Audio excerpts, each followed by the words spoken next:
This tutorial covers the most common general provisions found in software license agreements. These are typically not the business terms involved with an acquisition, but rather the legalistic terms found in almost every agreement.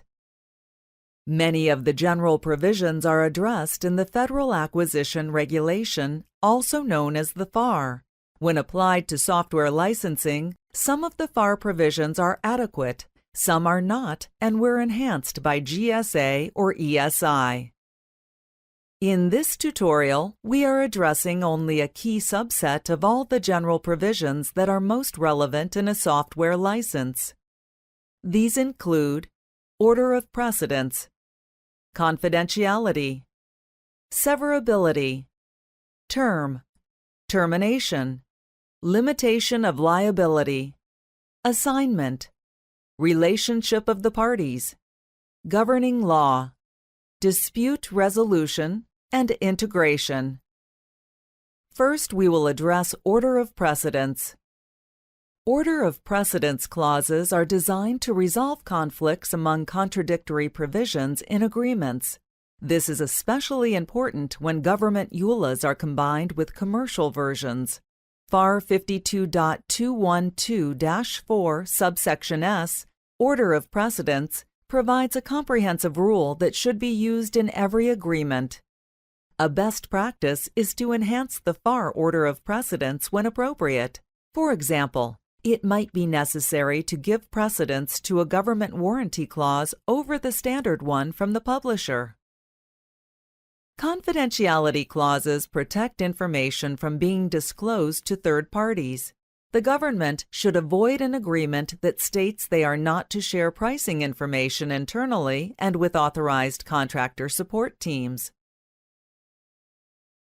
Severability clauses keep the rest of an agreement enforced when one provision is removed because it has been determined to be unenforceable. The time between the start and end dates specified in a contract is the term of the contract or the EULA. Most government contracts have a limit of 5 years. FAR 52.217-9 provides the conditions for extending the term of a contract. Termination rights in commercial agreements are based on material breaches. In government contracts, the FAR defines termination rights and responsibilities. The government can terminate a contract for convenience or for cause. See FAR 52.212-4 subsection L, termination for the government's convenience, and FAR 52.212-4 subsection M, termination for cause. These FAR provisions provide significantly more protection to the government than the standard commercial practice would.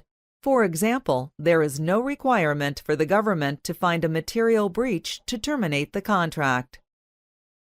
Commercial limitation of liability clauses restrict the type and amount of liability imposed on a vendor for the failure of its product or service.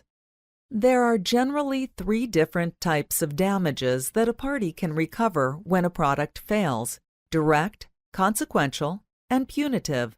Direct damages are the difference between the value of the performance received and the value of the performance promised as specified in the contract.